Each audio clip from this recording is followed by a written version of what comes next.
हे बघा, या बाजूनी छान झालाय, या बाजूनी छान झालाय.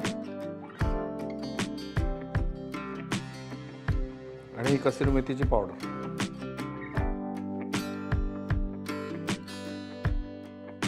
नमस्कार, मास्टर रेसिपीजमध्ये सगळ्यांचं मनापासून स्वागत. तुम्ही कधी अमृतसरला गेले आहात का? अमृतसरला गेले नसाल तर नक्की जा, तिथलं सुवर्ण मंदिर बघा. आणि सगळ्यात महत्त्वाची गोष्ट म्हणजे तिथे कुलचेवाला आहे. 2-3 कुलचेवाले फेमस आहेत, मी नावं सांगतो त्यांची. पण तो कुलचा अतिशय अप्रतिम असा कुलच्याचा प्रकार आहे. तर हा कुलचा आपल्याला कधी कधी घरी खायची इच्छा होते, मग आपल्याकडे तंदूर नसतं, मग कुकरमध्ये तो सोपा कसा करायचा, चला करूया. कुकर माझ्याकडे जुना ॲल्युमिनियमचा आहे. मी ॲल्युमिनियम वापरत नाही, पण या कामासाठी मला वापरावं लागेल, कारण हे गरम करून आणि मग त्याच्यामध्ये तो कुलचा लावायचा आहे. करायचा? चला. यामध्ये आपण ईस्ट घालणार आहे. साधारण 2 वाट्या जर मैदा असेल, 1 चमचाभर ईस्ट घेतलं, त्यानंतर चमचाभर साखर घेतली, चमचाभर, आता साखर कशाला, ईस्ट ॲक्टिवेट व्हायला साखर, आणि ईस्ट ॲक्टिवेट झालं त्याला खायला मैदा. हे सगळं एकत्र करायचं आणि यामध्ये कोमट पाणी घालायचं.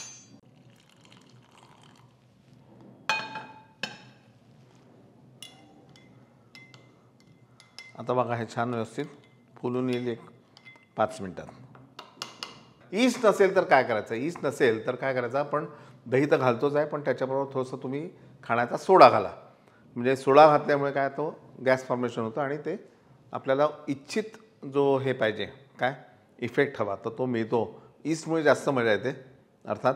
आणि समजा सोडाही नसेल, दही नसेल तर इनो मिळतं बाजारात, 1 पाकिट इनो पुरे आहे त्याला. असे 3 ऑप्शन्स आहे बघा. तर ऑप्शन इज युअर्स. मैदा साधारण 1-2 वाट्या, त्यानंतर यामध्ये थोडंसं दही, चमचाभर साखर, मीठ, हे एकत्र करून घ्यायचं आणि यामध्ये हे ईस्ट तयार झालेला.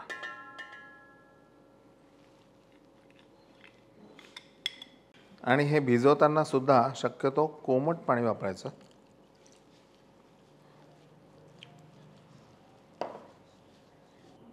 चमचाभर तेल,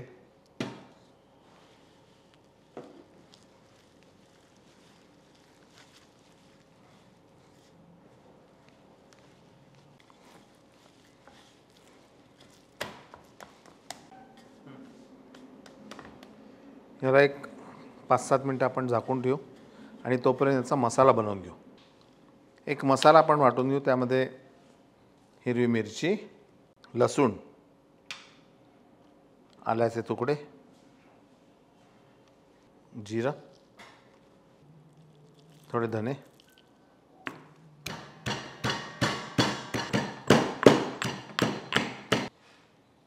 बटाटा छान असा क्रश करून घ्यायचा. आणि हा बटाटा मी मायक्रोवेव्ह ओव्हनला करून घेतला आहे, कारण मायक्रोवेव्हमध्ये केल्यामुळे यातले वॉटर कंटेंट्स कमी झाले, त्याच्यामुळे ओला झाला नाही.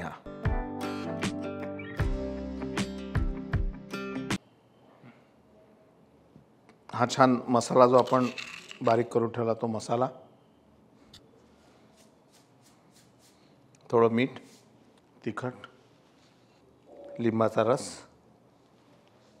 चाट मसाला, बारीक चिरलेली कोथिंबीर, हे सगळं आपण एकत्र करून घेऊ. आणि हे बटाटे जे आहेत हे व्यवस्थित क्रश होतील याची काळजी घ्या. आता मैदा आपण भिजवून घेतला आहे, त्याच्यानंतर मसाला तयार करून घेतला आहे. मसाला अप्रतिम लागतो. आणि तुम्हाला सांगतो मी की तोंडाला पाणी कधी सुटतं, जेव्हा जिरं, त्याच्यानंतर आलं, लसूण, हिरवी मिरची, कोथिंबीर आणि धने हे जेव्हा कुटतो ना, ओ माय गॉड, खूप पाणी सुटतं. आणि मग लिंबू, त्याच्यानंतर चाट मसाला, हे सगळे प्रकार येतात. क्या बात आहे. चलो चलो चलो जल्दी बनाते. ही कणिकही तुम्ही पाल छान फुललेली आहे. आणि यामध्ये आता पुरणपोळी कशी करतो तशी करायची आहे. आणि हा कुकर गरम करत ठेवला आहे.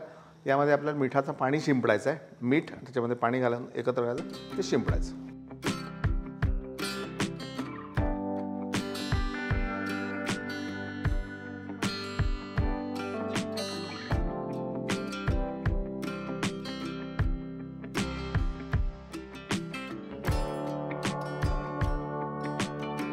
आता कुकर आपला छोटा आहे, त्यामुळे आपण नानही अगदी छोटं बनवू.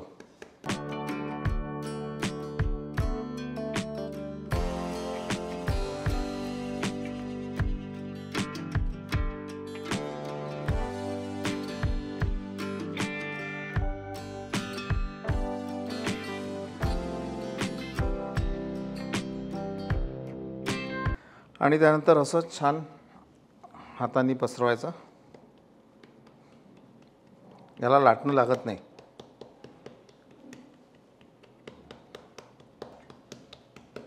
यावर रंग यावा यासाठी थोडंसं तिखट आणि काळी मिरी.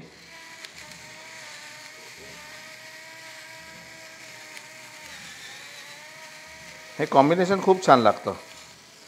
त्यावर ही थोडीशी कोथिंबीर. ओ माय गॉड, क्या बात है. आता ही बाजू आपल्याला वर पाहिजे अशी.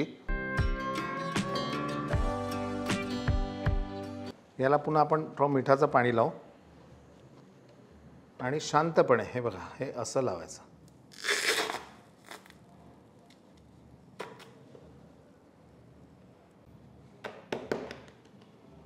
हां, आता हे गरम झाल्यानंतर याला आपल्याला असं टर्न करायचं आहे. आता यावेळी गॅस थोडा कमी करा.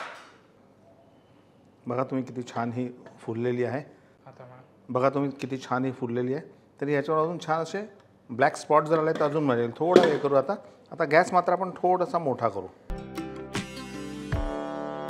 हे बघा या बाजूनी छान झाला आहे, या बाजूनी छान झाला आहे. आणि यावर मस्त बटर आणि ही कसुरी मेथीची पावडर.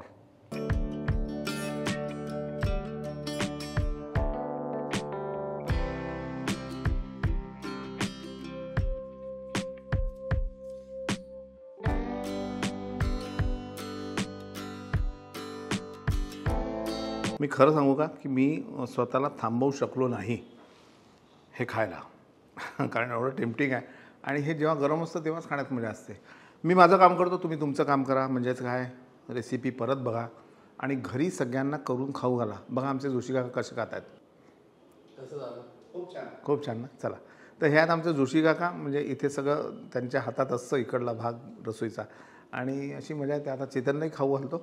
पण तुर्तास एवढंच. लाईक करा, सबस्क्राईब करा, शेअर करा आणि खाताना बघा माझी आठवण येते का, पण हे खाताना मला मात्र तुमची आठवण नक्की येईल. नमस्कार.